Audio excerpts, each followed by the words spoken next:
उसी के चारों तरफ घूमती हैं, तो जो मानसून की हवा है उसको रोके रखती है। तो जब ये 14-15 तारीख के बाद ये कमजोर पड़ने लग जाएगा, काफी दूर चला जाएगा, तब फिर मानसून की हवाएं चलना शुरू होंगी, अरब सागर से नमी लेकर के आएंगी, और उस समय केरल और कर्नाटक में तो मानसून आ चुका होगा। फिर ये महाराष्ट्र में और आंध्र प्रदेश और जो फिर बंगाल की खाड़ी में आगे बढ़ेगा, और फिर धीरे धीरे।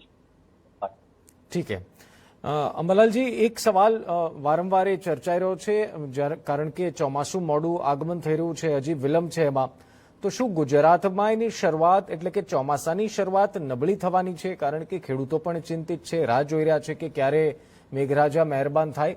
તો શું આ એ નિશાનીઓ છે કે જે દર્શાવે છે કે ચોમાસાની શરૂઆત નબળી થવાની છે? ગત વર્ષોની સરખામણીએ જૂનમાં વરસાદ ઓછો વરસવાનો છે?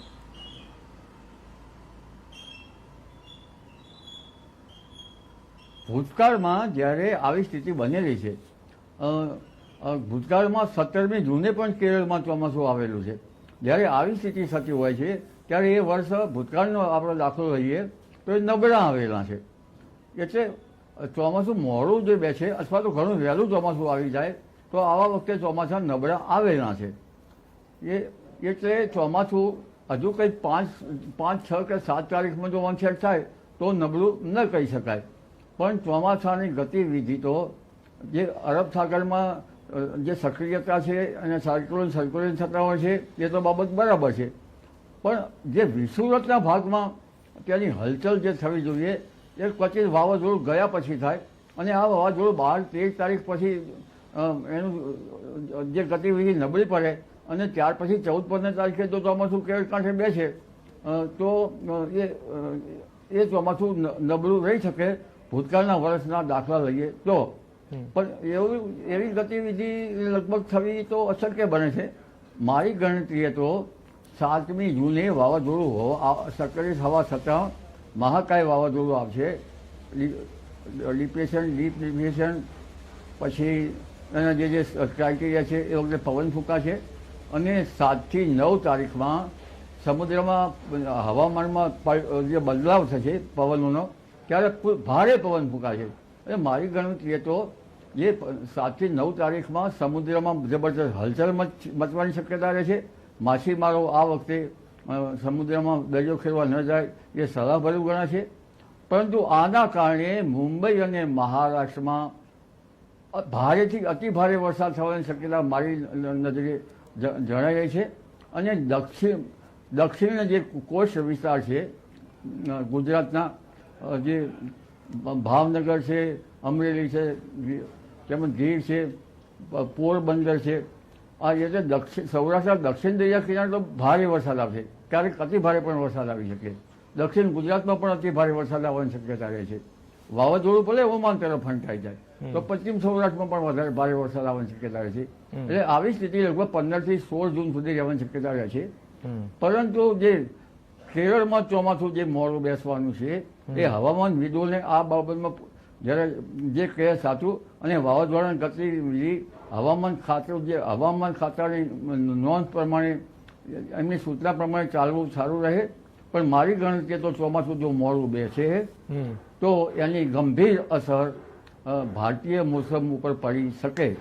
પરંતુ આ ચોમાસું 10, 11, 12 તારીખમાં આપણે ગણતરી કરીએ છીએ, પરંતુ 7 તારીખમાં કંઈક હલચલ જોવા મળે, અને તારીખ 10, 11 સુધીમાં તો ચોમાસું, એના પહેલા અથવા 10, 11 તારીખમાં કેરળ કાંઠે ચોમાસું આવવાની થોડી ગતિવિધિ જણાઈ આવે છે.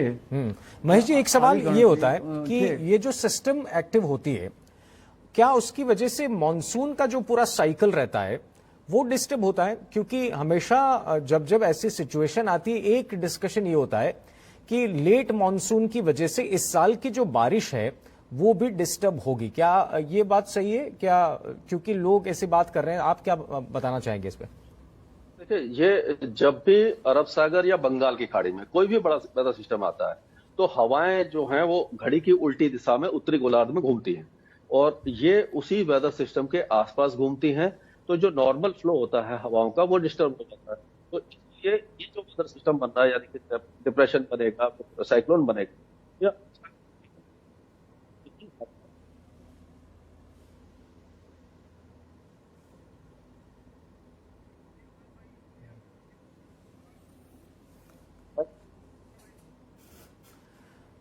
તો ફરી કોઈ ટેકનિકલ ઇશ્યુ આવ્યો. અંબાલાલજી અમારી સાથે છે. અંબાલાલજી, આપના મતે શું લાગે છે, ચોમાસું આ વખતે કેવું રહેશે? તો હજી તો ચોમાસું બેઠું નથી, પરંતુ શરૂઆતી દિવસોમાં શું વાવણી લાયક વરસાદ રહેશે? ખેડૂતો ચિંતિત છે, રાહ જોઈ રહ્યા છે.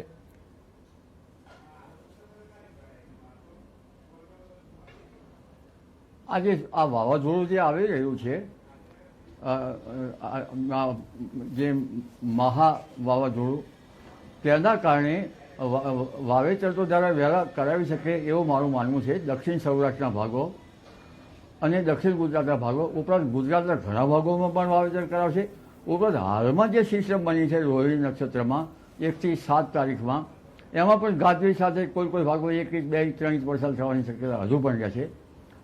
હજુ એ બે સિસ્ટમ છે, વાવાઝોડાની સિસ્ટમ અને અત્યારે હાલ જે ભેજ અને જે 25 દિવસોનો થંડરસ્ટોર્મ એક્ટિવિટી, આ બંનેમાંથી ધીરે ધીરે જોવા જઈએ તો આ વખતે વાવણી જે છે 15 તારીખ પહેલાં ગુજરાતના ઘણા ભાગોમાં થઈ જવાની શક્યતા જણાઈ આવે છે અનુમાન મુજબ. અંબાલાલજી, અત્યારના જે સિસ્ટમ છે, આપ કહો છો કે ભારે પવન ફૂંકાઈ શકે છે, શું એની આપણા રાજ્યના જે દરિયાઈ કાંઠાએ વિસ્તારો અથવા તો શહેરો છે એને અસર પહોંચશે? કેટલી અસર પહોંચે અને ક્યારે આપનું અનુમાન છે, કઈ તારીખ આસપાસ આ અસર થઈ શકે છે?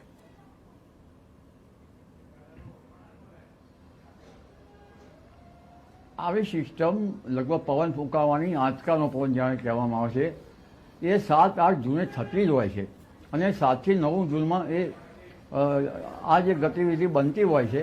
અને આવી ગતિવિધિ બને તો જ ચોમાસું દક્ષિણમાંથી ખેંચીને ચોમાસું ખેંચી લાવે. એટલે એ ક્રાઇટેરિયા તો બરાબર છે પરંપરાગત જ્ઞાન પ્રમાણે, પણ જે આ સાયક્લોન જે છે એની ગતિવિધિના હિસાબે ભારે પવન ફૂંકાશે દક્ષિણ કોસ્ટમાં.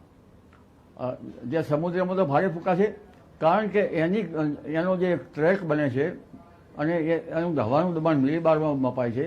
1000 મિલીબાર, ત્યાર પછી 900 મિલીબાર, 989 મિલીબાર, 989 ઓછું મિલીબાર, એમ કરતાં છેક ધીરે ધીરે ઓછા મિલીબારનો એક આખો પટ્ટો બને છે.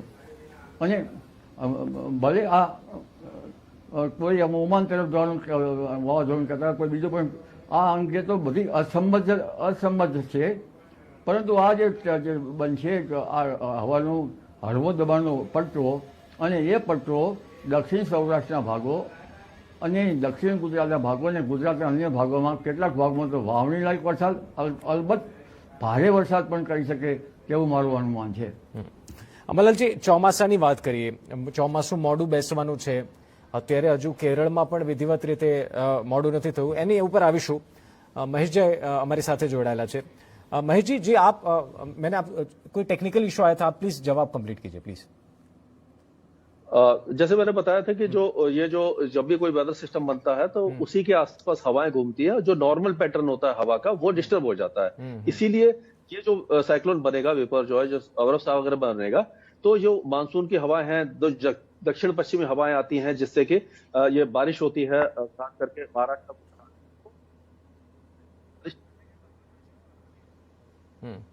ठीक है, खूब खूब धन्यवाद महेश जी हमारे साथ जुड़ने के लिए. अंबालाल जी તમારો પણ ખૂબ ખૂબ ધન્યવાદ અમારી સાથે જોડાવા બદલ, દર્શકોને માર્ગદર્શન આપવા બદલ. તો ચોમાસું મોડું છે, પરંતુ એની પાછળનું કારણ છે અરબી સમુદ્રમાં સર્જાયેલી એક સિસ્ટમ જે ધીરે ધીરે એક વાવાઝોડામાં પરિવર્તિત થઈ રહી છે. પરંતુ હજુ અસમંજસતા છે કે ગુજરાત તરફ આવશે કે પછી ઓમાન તરફ ફંટાશે. વધુ જાણકારી મેળવીએ. હવામાન નિષ્ણાંત અંબાલાલ પટેલ અમારી સાથે લાઈવ જોડાયા છે. અંબાલાલજી, સ્વાગત છે આ શોમાં.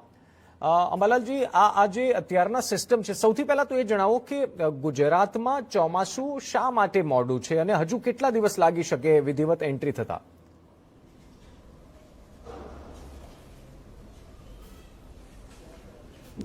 આ વખતે જે ચોમાસું મોડું થયું છે એના કારણે આપણે ઊંડા તપાસીએ તો આપણું ચોમાસું એ ભારતનું સ્વતંત્ર ચોમાસું નથી. તેના ઉપર અન્ય રાષ્ટ્રોની પણ અસર થાય છે, પરંતુ ખાસ કરીને દક્ષિણ ગોળાર્ધની તેના પર વધારે અસર થાય છે. એટલે ઉત્તરના પશ્ચિમી વિક્ષો તો ઠીક છે, એની અસર થોડી ઘણી થઈ. ગંગા જમનાના મેદાનો તપ્યા નહીં, એની અસર પણ ગણી શકાય. અરબ સાગરમાં જે હલચલ જે છે અત્યારે હાલ થઈ રહી છે એની થોડી ઘણી અસર ગણાય. બંગાળના ઉપસાગરની હલચલ છે, બંગાળના ઉપસાગર સક્રિય નથી થતો તેની પણ અસર થોડી ગણાય. પણ મુખ્ય અસર તો દક્ષિણ ગોળાર્ધમાંથી જે સાનુકૂળ હવામાન થવું જોઈએ અને એ હાઈ પ્રેશર દક્ષિણ ગોળાર્ધમાંથી ધીરે ધીરે ઉપર આવતા વિષુવવૃત્ત ભૂમધ્ય રેખા સુધી ત્યાંમાં હવાનું હળવું દબાણ હોય અને ત્યાંના પછી વિષુવવૃત્ત ઉપરથી ધીરે ધીરે ચોમાસું આગળ વધવું જોઈએ અને શ્રીલંકા તરફ આવતા ત્યાં પણ હળવું દબાણ હવાનું હોવું જોઈએ. લગભગ શ્રીલંકામાં અત્યારે 1008 મિલીબાર જેવું હવાનું દબાણ છે અને ત્યારબાદ ઉપર ધીરે ધીરે જોઈએ તો 1004 મિલીબાર જેવું હવાનું દબાણ છે. એટલે હવાના દબાણો સાનુકૂળ છે, પણ દક્ષિણ ગોળાર્ધમાં જે સિસ્ટમ બનવી જોઈએ ચોમાસાની અને જે ચોમાસું માડાગાસ્કર ટાપુ ઉપર થઈને વળાંક લઈને કેરળ કાંઠે આવે છે દક્ષિણ પશ્ચિમ, એ ચોમાસાની ગતિવિધિ મૂળ દક્ષિણ ગોળાર્ધમાંથી જ નથી જણાતી.